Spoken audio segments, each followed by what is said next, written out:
Welcome to the Classic Soap Operas podcast. Today we are strapping ourselves into the time machine and setting the dial for 1989. We are doing a really monumental deep dive into a show that was, well, it was both radically ahead of its time and, sadly, remarkably short-lived. NBC's Generations. Before we even get into all the drama, let's just nail down the historical context for you. Yeah. Generations ran for just under 2 years, from March 27, 1989, all the way to January 25, 1991. And in that time, it packed in 470 episodes. 470. Yeah. Which means the writers they had no choice but to just push the pedal to the floor every single day. That short runtime is absolutely critical context. You really have to understand it to get the pacing of this show. Unlike those, sweeping hour-long daytime epics of the era, Generations aired in a really brisk 30-minute format. And in a tough time slot. A very challenging slot, yeah. Usually 12:30 to 1:00 p.m. So all the material we're about to cover, the affairs, the murders, the diamond stashes, it all had to be introduced, escalated, and resolved in half the time of its competitors. Which is probably why the plots feel so aggressively crammed with high drama. Exactly. But the reason this deep dive really matters, and why this show is so pivotal in television history, it isn't just the speed, it's the core structure. It was set up from day one to be revolutionary. It was groundbreaking, yes, but we need to define exactly how. Generations was the first U.S. daytime soap opera ever to launch with a major African-American family as one of its two core central families. Right from its inception. From the very beginning. This wasn't a family that was added a year in for, a bit of diversity. They were the structural foundation of the entire show. The creator, Sally Sussman Marina, was incredibly intentional about this.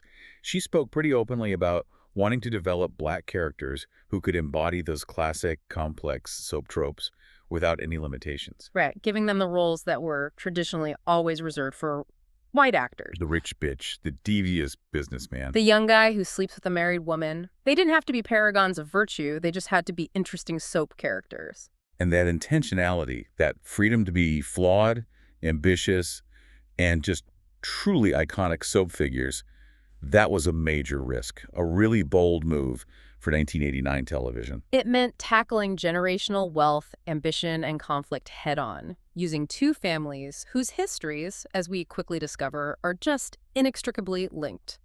Our mission today is to unpack not just the whirlwind of plots, but the sociological weight of those connections. Okay, let's unpack this setup. We can meet the two families in Chicago whose complex relationship drives every single plot point. The Marshalls and the Whitmores. Where should we start? Let's start with the Marshall family, the representation of the nouveau riche, symbolizing an aspirational Black family legacy built through sheer hard work and drive. The patriarch here is Henry Marshall. He was initially played by Torian Black and then later by James Reynolds, who, of course, would go on to be a daytime institution. And Henry's story is the classic American dream, right? Totally. He achieved success by building this highly profitable chain of ice cream stores. But crucially, the sources note that his initial success was seeded, in part, by help from Rebecca Whitmore. The matriarch of the other Central family. Exactly. So that detail is key. Their success is intertwined with, but it's not dependent upon, the old guard. But Henry's success also creates immediate tension. His ambition puts him in direct conflict with rivals like Joel Resnick and maybe more significantly, Martin Jackson. Oh, yeah. These are the shadowy, unscrupulous figures who will eventually try to destroy the Marshall Empire from the inside. And Henry's drive was often matched, if not, completely exceeded, by his wife, Ruth Marshall, played brilliantly by Joan Pringle. Ruth was absolutely focused on family legacy and achieving public recognition. She was often the one pushing Henry toward bigger ventures like national expansion. Her ambition wasn't just about money, though. It was about status. It was about recognition in a world that had historically denied them both. Joan Pringle even noted that Ruth Marshall was a wonderful role for a minority actor, precisely because she was allowed to have that fully realized, sometimes ruthless, ambition. She wasn't a supporting character. She was the emotional engine of that family's ascent. And to truly understand Ruth's intensity, you have to recognize the deep generational debt and really the emotional trauma she carried. Her mother, Vivian Potter, played by Lynn Hamilton. Yes. She was the former housekeeper and nanny for the Whitmore family, specifically in the very mansion we're talking about. Wow. And Ruth explicitly remembered growing up on the periphery of that wealth, being called the maid's daughter, and just deeply hating that connotation, that sense of being permanently relegated to a secondary status. So when we look at the Marshall children, they represent the ultimate payoff of that whole struggle. We've got Adam Marshall. Played by Christophe St. John, who would, of course, go on to become a legend on The Young and the Restless. And in Generations, Adam is the college student, he's the charming playboy, often mischievous, and he is central to the massive romantic and dramatic arcs in the show's early years. And his sister, Chantal Marshall, played by Sharon Brown, and then Debbie Morgan, she's the practicing attorney. She often grounded the more, let's say, outrageous storylines in legal and social realities. The Marshall children are navigating a world of acceptance and opportunity their parents really had to fight and claw their way into. And that leads to the symbolic act that defines the entire premise of the show. The Marshalls, the family of the former housekeeper, eventually purchased the Whitmore family estate. The daughter of the maid now owns the grand mansion where she once felt like an outsider. That's not just a real estate transaction, it's a profound cinematic reversal of class roles. A definitive statement of their social mobility. It is the Marshalls owning the American dream, disrupting the established old money order of Chicago society, and just planting their flag firmly in a place that used to represent the economic and social confines they were born into. And it immediately creates this fertile ground for conflict. Because the Whitmores, well, they aren't just going to stand idly by. And not at all. Speaking of the old guard, let's pivot to the Whitmore family. They represent that fading grandeur, inherited wealth, and the complex, often scandalous scions of old Chicago money. At the center of this family is Rebecca Whitmore, played first by Patricia Crowley and then later by Dorothy Lyman. And Rebecca is a successful lawyer and, crucially, a longtime friend of Ruth Marshall. Right, and that friendship is a constant source of tension because their bond sort of transcends the class warfare that's being waged all around them. The second generation of Whitmores is, frankly, chaotic. That's a good word for it. We start with Rebecca's granddaughter, Sam Whitmore, played by Kelly Rutherford. Sam, whose given name was Stephanie, is Adam Marshall's cohort, a term that just implies they were perpetually involved in cahoots and high drama. And questionable decision-making. Absolutely. Then we have Laura McCallum, Rebecca's daughter, who is married to Trevor. Their marriage is already crumbling because of his cheating. And Laura's daughter, Monique McCallum, is Sam's roommate and best friend. The Whitmore women, despite their inherited wealth, they're often defined by inherited family problems and a struggle to maintain relevance. But the family history really returns to haunt them in the form of Peter Whitmore, Rebecca's scheming ex-husband, played by Ron Harper. And he didn't just leave. He stole Rebecca's inheritance and then disappeared for 20 years. When he comes back, the sources are clear. His presence is purely destructive. It's not a sentimental return. No, it's a bomb dropped right into the family structure, setting up a major late-run conflict involving organized crime and, as we'll get into later, the deepest secrets connecting him directly to the Marshall family. We also need to mention Jessica Gardner, Rebecca's sister. She's an actress who's struggling financially, and her life intersects dramatically with the Marshalls through her long-lost son, Jason Craig. So much going on there. So if we step back and just look at these two families, what is the core thematic analysis here? It's not just black versus white. It's a really detailed, layered dissection of class and race in America. Exactly. It creates instant, intense class conflict. It was new money Marshalls who earned their wealth versus the old money Whitmores whose grandeur was, arguably fading. And the moment the Marshalls purchased that estate, they faced immediate, vicious vitriol from their established neighbors, like Charles and Helen Mullen. And the show did not pull any punches here. We're talking about outright hate crime. The mover, Lewis, planted a bomb in a floral arrangement right before Ruth's housewarming party. And even before the bomb, there was the snake released in their home, a classic horror trope, and the truly sickening racial slurs spray-painted on the mansion walls. The show is just unflinching in depicting the reality that even massive financial success could not immediately shield an African-American family from ingrained racial bias and harassment in an exclusively white neighborhood. I think we need to pause on that point, because that's where the show truly earned its groundbreaking label. It managed to integrate that really serious social issue into the weekly drama. It didn't just integrate it, it made it central. The antagonists weren't always, faceless. We learned that Charles Mullen, the Marshall's bigoted neighbor, was actively trying to drive them out. And that connected the Marshall struggle for acceptance directly to the larger criminal storylines that were unfolding. Beyond the class conflict, they also tackled major social issues that were previously underserved on daytime TV. For example, the depiction of sickle cell anemia in the Adam and Doreen storyline. That was such a powerful moment. Sickle cell anemia, as a genetic condition notably linked to African American communities, was woven into the fabric of a central forbidden romance. It wasn't an issue of the week. Not at all. It was a crucial plot mechanism that defined the paternity struggle of the Marshall family heir.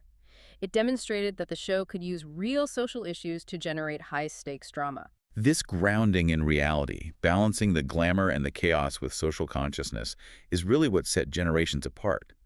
But we have to address the pacing, because that 30-minute format must have fundamentally changed the way they wrote these massive plots. It absolutely did. On an hour-long soap, you might spend a month building up to a revelation. On Generations, the writers had to compress the exposition and deliver a major plot beat, a secret revealed, a betrayal, a cliffhanger every single day. Which resulted in what felt like just perpetual momentum. Exactly. The plots we're about to discuss moved at warp speed. There was no time for minor side characters. Everyone had to be directly connected to the central family conflict. Okay, with that foundation laid, let's jump into the meat of the series.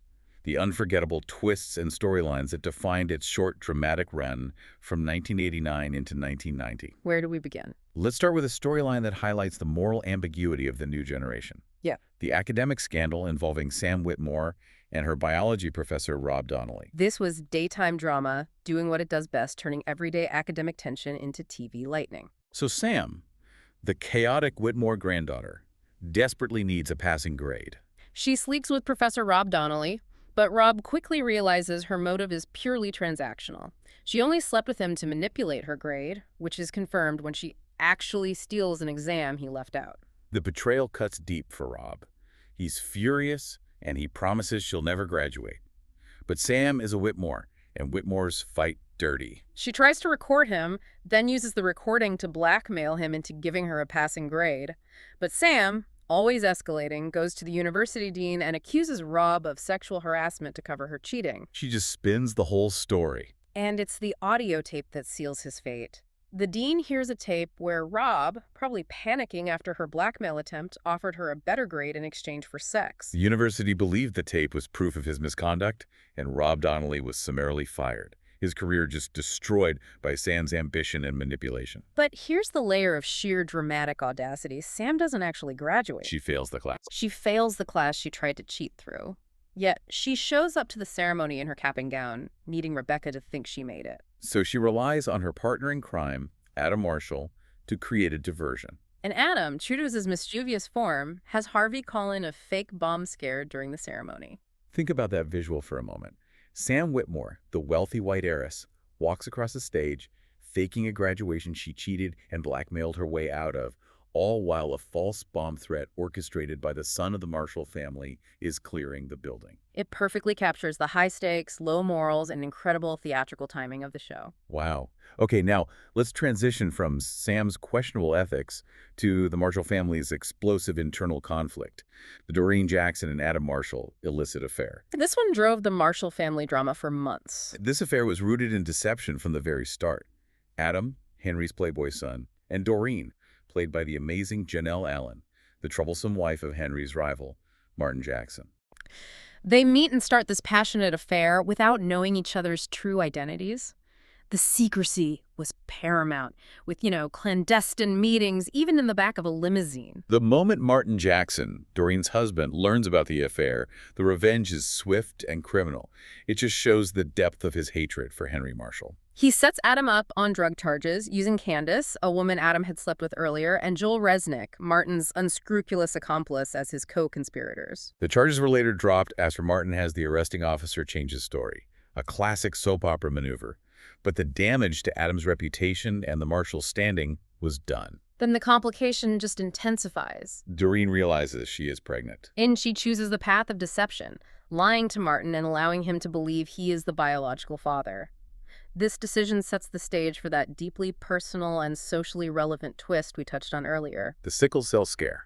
Exactly. Doreen realizes Adam hasn't been tested for sickle cell anemia. Martin, still highly suspicious that the baby might not be his, accidentally sees Adam's negative test results, which would prove Adam is safe and still potentially the father. Here's the truly devious turn, connecting the business rivals back into the most personal aspect of family life.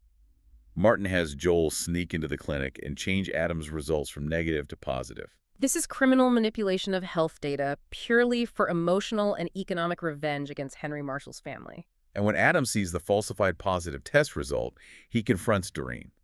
Under the pressure of Adam believing he is carrying a potentially harmful gene for the child, the lie just collapses. She's forced to admit that the baby is indeed his. And the birth itself, predictably a total spectacle. Of course. Doreen is accidentally shot at Johnny's hideaway during a struggle over a gun between a husband and a wife's lover. A completely unrelated plotline that just happens to intersect with the heavily pregnant Doreen. She's wounded, and her baby daughter, Danielle, is delivered right there in the ambulance on the way to the hospital by Dr. Daniel Rubens. An ambulance birth after a shooting during a bar fight involving multiple lovers. It truly encapsulates the aggressive, fast-paced drama of the 30-minute show. And the chaos doesn't stop there. No, it does not. Let's dive into the story that involved long-lost sons, stolen inheritance, and a highly questionable piece of taxidermy. The Jason Craig murder mystery and the legendary Moosehead diamonds. Okay, this plot line is perhaps the most convoluted, so let's pause and really distill it for you. Jason Craig, who initially returns Monique's lost purse, is revealed to be Jessica Gardner's long-lost son. And Sam, always the busybody, confirms this by checking old newspaper reports on the death of Jason's stepfather, Congressman Timothy Craig. Right. Jessica had wrongly blamed Jason for Tim's death years prior. The central conflict revolves around inheritance. Jason's actual father, Hugh Gardner, died in the premiere week, and Jason is the rightful heir to a large fortune. But Jessica, and especially her Aunt Mary, steal Jason's inheritance. Mary convinces Jessica to split the money, claiming Jason is better off if he isn't located. Jason, understandably, is trying to reclaim his rightful fortune. This leads to him being supposedly shot to death. Rob Donnelly, still reeling and drunk from the Sam scandal, confesses to the killing in a drunken blackout. And Jessica is horrified to learn that the gun used was her own antique gun, which she had noted was missing, and then mysteriously returned. Okay, here's the major soap opera twist that requires absolute clarity. Jason is actually alive. Of course he is. Detective Kyle Masters, who is investigating, meets with Jason, who is hiding because the victim was actually his friend, Paul Jar, murdered in Jason's apartment. And the actual killer, mistaking Paul for Jason. Mary, Jessica's conniving aunt, using Jessica's antique gun. The evidence comes to light when Kyle has Jason blow up a photo taken with Paul's camera that shows Mary, the killer, was indeed present at the scene. So Mary, the killer and the thief, what was her motive? The inheritance money, which she had converted into diamonds. And where did she hide this massive stash? Inside a stuffed moose head. A literal moose head. It's the kind of plot point that makes daytime drama irresistible. When Mary, having been briefly committed to a mental hospital, manages to escape, she attempts to retrieve the head, only to be furious when she learns it's missing. This plot had absolutely every trope thrown at it. Mistaken identity, amnesia. Oh, the amnesia. Mary, after parachuting out of a plane with the moose head while fleeing, is later found by a farmer and believes she is a real nun. And finally, attempted poisoning. Right. Mary attempts to eliminate Jason and Monique, who are growing closer. She grinds up pills and puts them in a trifle she made for them. Jason and Monique collapse. Monique falls into a coma, requiring Jason to talk to her in her unconscious state until she murmurs his name and miraculously wakes up. Mary is arrested and recommitted. And what about the fate of the eponymous Moosehead diamonds? In the end, they don't go to the rightful heir or the scheming thief. They end up with Vern or Paul and Junior, the farmer and son who took Mary in after her dramatic, diamond-laden parachute landing. It just confirms the sheer ridiculousness and complexity that the show was willing to embrace for those classic, campy soap thrills. It's classic soap, but you have to appreciate the writer who pitched hiding the inheritance in a moose head. It demonstrates that even while tackling serious issues of race and class, Generations never forgot its obligation to deliver maximal, unforgettable melodrama. Let's move to another crime ring plot that ties the Whitmore neighbor, Charles Mullen, who harassed the Marshalls, directly into the Marshall family's doctor, Dr. Daniel Rubens. Dr. Daniel Rubens, played by the legendary Richard Roundtree, is living a secret life. He's hiding because he is accused of blowing up a pharmaceutical lab, Newton Laboratory, which resulted in the deaths of his wife and an employee named Lester Barton. His daughter, Maya, played by Vivica A. Fox, is also living secretly under a false identity. And the Marshalls' bigoted neighbor, Charles Mullen, the man involved in attempting to drive the Marshalls out of their new estate, is revealed to be the actual criminal. Charles was the one who planted the bomb at the pharmaceutical lab. The show connected the social antagonism directly to high-level crime. Charles, the embodiment of neighborhood antagonism, is also a philanderer. He's having an affair with Rita, and when she attempts to blackmail him with an incriminating audio tape proving his guilt in the explosion, Charles kills her. Rob Donnelly and Doreen Jackson discover Rita's body, further intertwining all of these plots. The police investigation leads to a confusing discovery. Adam Marshall later finds Maya's locket in Rita's apartment, wrongly connecting the doctor's daughter to the murder. This spirals into a major cinematic action sequence. Charles, exposed, takes Maya hostage on his yacht and sets a bomb to destroy the evidence and cover his escape. And Adam Marshall, displaying his heroic side, swims to the yacht and rescues Maya just before the yacht explodes into pieces. The ultimate climax of this arc sees Charles holding Daniel Rubens at gunpoint on a ship. Charles, revealing his twisted motivations, reminisces about his deceased daughter, Karen, who died after Helen, his wife, gave her the same medication that killed Daniel's wife. Suggesting a cycle of misplaced revenge. Exactly. In the ensuing struggle, Charles falls to his death. And the crucial piece of evidence, the audio tape, is retrieved by Daniel. The tape proves Charles planted the bomb at the Newton lab, clearing Daniel's name completely of all accusations. Maya's father is finally a free man, and the bigoted neighbor gets his final dramatic comeuppance.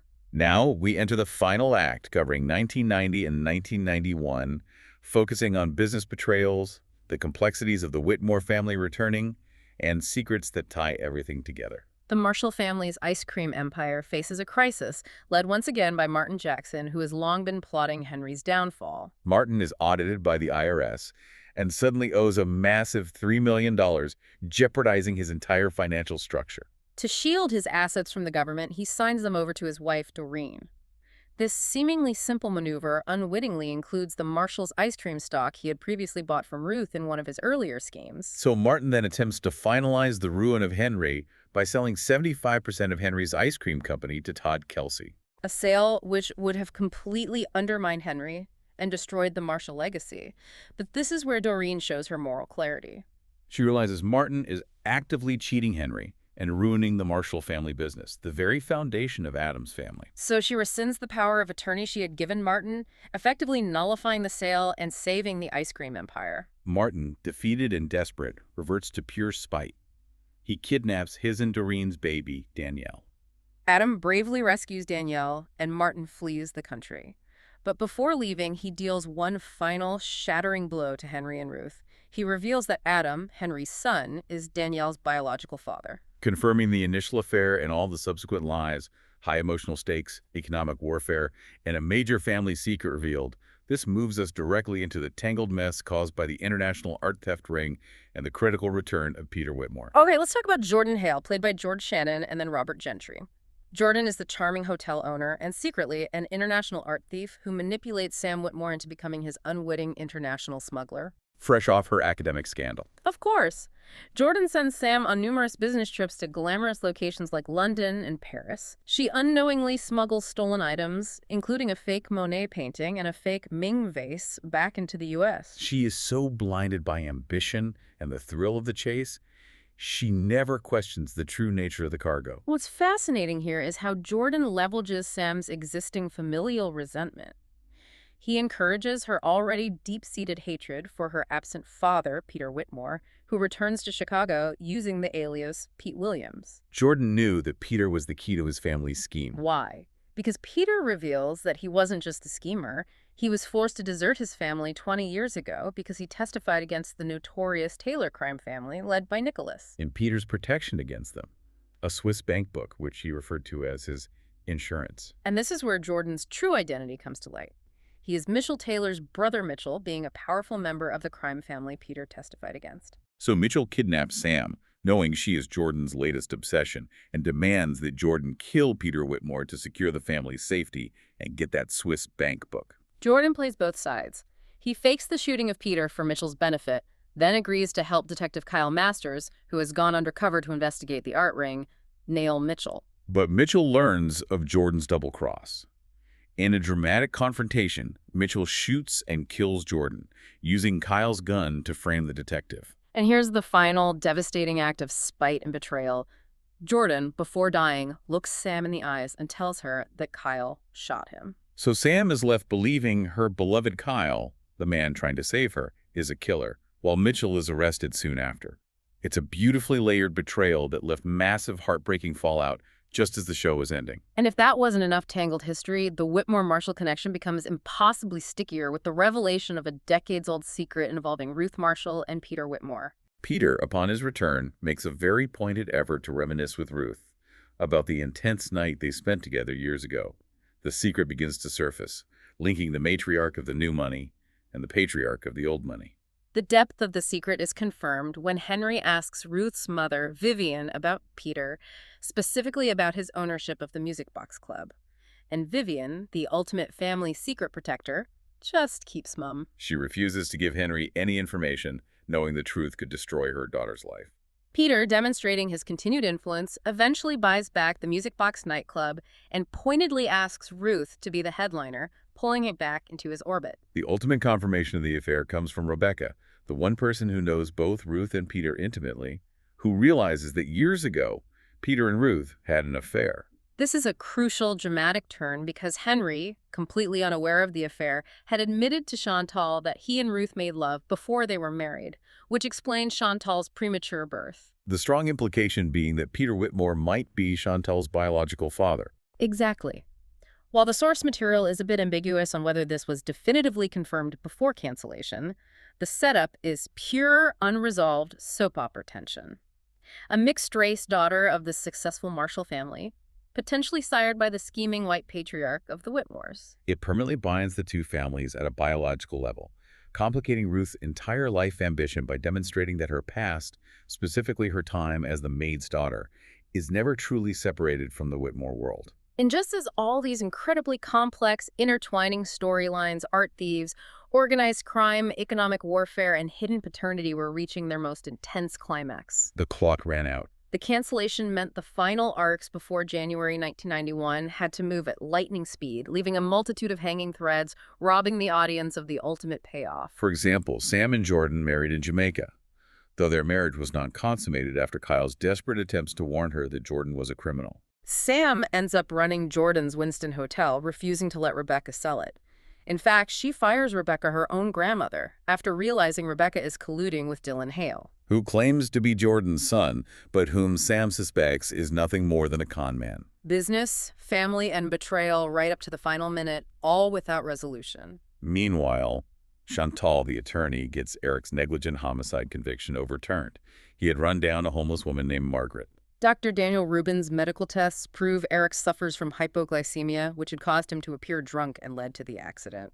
Eric and Chantal reconcile, ready to move forward. But of course, the show ends with Eric's former wife, Brandy, arriving in town and claiming they're still legally married, throwing their entire reconciled future into immediate last-minute jeopardy. The show aired its final episode on Friday, January 25th, 1991, with Peter's nightclub venture underway, Dylan Hale's identity unresolved, the truth about Chantal's parentage lurking, and Adam feeling completely suffocated by Maya's newfound closeness. No neat bow, just the explosive, unresolved fallout of 470 episodes of drama. But the show's brevity doesn't diminish its considerable legacy. Despite the short run, it launched and cemented the careers of several major actors who would go on to shape daytime and primetime television for decades. We have to celebrate those standout performances. Janelle Allen as the dynamic Doreen Jackson, who navigated the affair and motherhood with fierce independence. Christophe St. John as the playboy-turned-hero Adam Marshall, Kelly Rutherford as the gloriously chaotic Sam Whitmore, and Richard Roundtree as the principal Dr. Daniel Rubens. And, of course, Joan Pringle as the driven, complex Ruth Marshall. And we absolutely can't discuss the cast without mentioning Vivica A. Fox as Maya Rubens. Her tension with Doreen Jackson led to one of the show's most famous moments, a legendary catfight over the affections of Dr. Daniel Rubens, Maya's father. And what stands out about that catfight is that the writers ensured it wasn't gratuitous. It wasn't just a physical brawl. It was high-stakes drama rooted in substance, the family conflict over Dr. Rubens. The fight being between his daughter and the mother of his grandchild. It speaks to the show's core philosophy. Even when employing a classic soap opera trope like a catfight, the writers made sure it was framed as an emotional confrontation, avoiding the cliché street brawl stereotype. Reinforcing that these black characters were given depth and complexity in their emotional explosions. The industry certainly recognized the quality of the work, even if the ratings lagged. The show received multiple nominations, including Christoph St. John for Outstanding Supporting Actor and Outstanding Younger Actor, and James Reynolds for Outstanding Lead Actor. And they did secure a Creative Arts Emmy Award win in 1990 for Outstanding Graphics and Title Design. Which proves that the production quality and visual identity of the show were top tier, even as it struggled to maintain its necessary network audience. That brings us to the inevitable and somewhat heartbreaking question. Why did such a groundbreaking, progressive show get canceled after less than 2 years? The cancellation was fundamentally due to consistently low ratings. Despite being ambitious and progressive, it simply could not capture a large enough audience in a notoriously competitive time slot. We're talking about ratings juggernauts. Generations was up against the established empires of The Young and the Restless and All My Children. In its first full season, it pulled a 2.7 rating, ranking near bottom. By the 1990-91 season, it was consistently ranked 12 out of 12 soaps. The numbers just didn't allow the network to justify the airtime. But the ratings data tells a more nuanced story that speaks directly to the show's success in its specific mission. It does. Despite low overall numbers, around 2 million households, a significant 21% of its audience was Black. That figure is absolutely critical. It was significantly higher than its competitors, with Days of Our Lives at 11% Black viewers and Another World at 12%. This proves the show successfully reached a specific, highly underserved demographic who were desperate to see their lives and issues reflected in the daytime drama genre. The show achieved its goal of creating representative, nuanced characters for the Black community. Christoph St. John, reflecting on the show's end, noted that Generations provided a vital training ground and paved the way for his iconic career on Y&R. Cementing its status as a crucial stepping stone for diverse talent. So we look back on Generations as an ahead-of-its-time series that skillfully balanced those essential soap tropes, murder, amnesia, affairs, diamond stashes and moose heads, with pioneering social commentary on race, class, and family identity. It showed the potential for true integration and diverse storytelling in daytime television. It challenged assumptions about who could be the lead, who could be the villain, and whose family secrets deserve the spotlight. The ultimate question that remains is rooted in the show's legacy. What if the network had given that kind of groundbreaking commitment more time to find its full audience? Could those high viewership numbers among the Black community have eventually translated into broader success? Forever changing the daytime TV landscape, indeed. It leaves us wondering about the full narrative scope of the Marshall and Whitmore families, forever cut short just as the biggest secrets were exploding, leaving us only with the promise of the drama that could have been. That was an incredible deep dive into a true daytime TV milestone. Thank you for walking us through the Marshalls, the Whitmores, and that memorable Moosehead. Always a pleasure to revisit a classic that deserved far more time than it received. If you enjoyed this analysis, be sure to like, subscribe, and comment wherever you listen to your favorite shows. And we want to hear from you. What soap should we dive into next time?